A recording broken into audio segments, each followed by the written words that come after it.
Kembali lagi di Opinion. Nah, bagi kalian yang penasaran sebenarnya kalau Pak Fahri main Twitter itu dia baca nggak sih mention-mention kalian?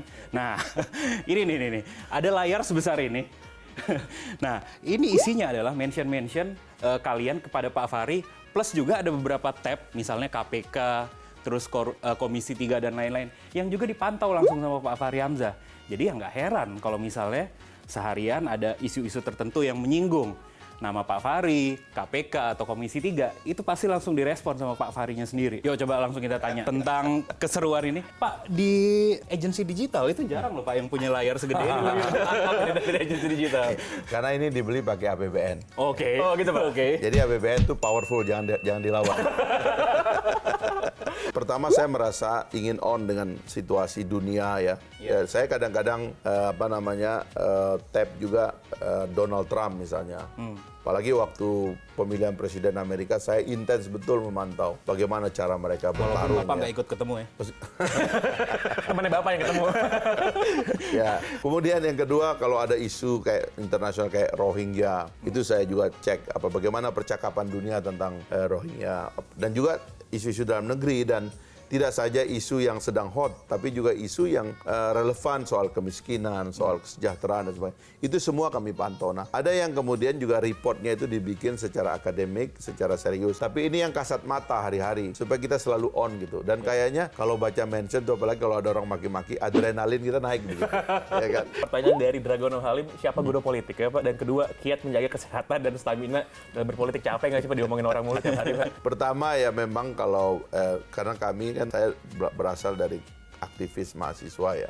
Bahkan sejak saya SMP saya sudah jadi anggota Ikatan Pelajar Muhammadiyah yang keliling kemana-mana. Fotonya beredar tuh Pak kemarin pas Bapak orasi 98. Iya, itu kemudian SMA juga begitu, kemudian kuliah juga begitu. Nah, jadi rasanya kalau politik itu sudah menjadi mimpi begitu, artinya sudah menjadi bagian dari percakapan termasuk ketika tidur gitu. Saking dia masuk ke dalam pikiran kita. Belajarnya dari siapa ya? Belajar dari siapa aja yang kita temui di sepanjang jalan gitu. Tapi inti dari belajar itu kan ada belajar pengetahuan umum, ada belajar tentang on becoming a politician, an activist. Bagaimana kita menjadi orang yang tegar kalau dihantam, punya keyakinan, teguh dengan pendapat, bisa meyakinkan orang. Itu dilatih tentunya dari banyak orang yang kita idolakan gitu. Dan saya kira saya selalu ingin menghargai kalau pemimpin Indonesia itu harus inspiratif kayak Bung Karno. Karena meskipun kita tidak pernah ketemu dengan Bung Karno, tapi kalau kita mendengar kata-katanya, baik yang ditulis maupun yang diucapkan itu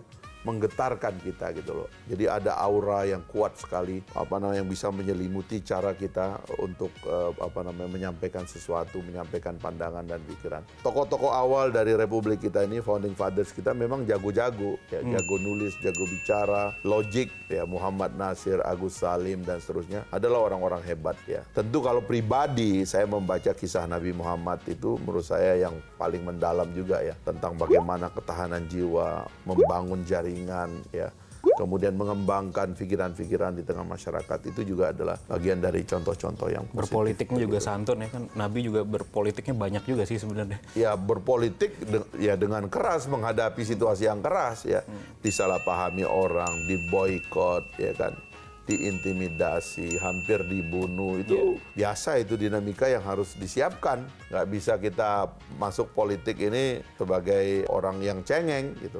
Makanya saya pernah memuji seorang politisi muda, anak muda yang mengkritik saya dengan video. Jadi saya memandang positif keberanian dia. Dan saya menentang kalau ada orang gara-gara keberanian dia dihantam secara personal. Jadi di dalam kritik itu tidak boleh ad hominem istilahnya. Jangan menyerang pribadi orang, tapi serang pikirannya. Kalau pikiran tuh nggak tersinggung, tapi pribadi orang tuh bisa tersinggung dan membuat dialog jadi tidak rata. Oke, kita sekarang mau main game. Nah, ini yang seru guys, Pak Fahri. Jadi gamenya gini Pak, ini saya punya kertas, ada 10-12 kata dalam satu kertas. Kami pengen minta respons cepatnya Pak Fahri. 1-2 kalimat aja. 1-2 kalimat aja. Oke. Begitu melihat kata ini Pak. Oke Pak ya, kita mulai Pak ya. Ada berapa kata ini? 12 kata kalau salah kira-kira. Yang pertama, KPK Pak. Bubarkan. Siap. Yang kedua, gedung DPR. Bangun. OTT. Fiksi. Waduh. Waduh. PKS. Sabar. Berikutnya. PKI. Tonton. Setia Novanto. Kasihan. Amerika Serikat. Kita pelajari. Wih. Siap. Pertama kali positif komentar. Sohibul Iman. Aduh. Jangan nama orang dong. Ya ampun. Freeport. Jual. Ini. Joko Widodo. I love you full. Prabowo Subianto. Berjuang terus. Mahfud MD. Kawan tweet war. Gatot Nurmantio. Serbu. Terakhir. Nah. Ini Samara ya. Samara, Pak. Anak yang baik. Pak, seru banget tanya terakhir, Pak. Ada yang bilang Pak Fahri ini di Twitter sama di media sama di kehidupan nyata tuh beda, kata dua persona yang beda. Yang di media galak, dibikin-bikin, yang di aslinya hangat kayak barusan kita lihat. Pertanyaannya yang asli yang mana, Pak? Yang ini apa yang di Twitter yang asli, Pak? Saya pada dasarnya orang yang tampak begitu.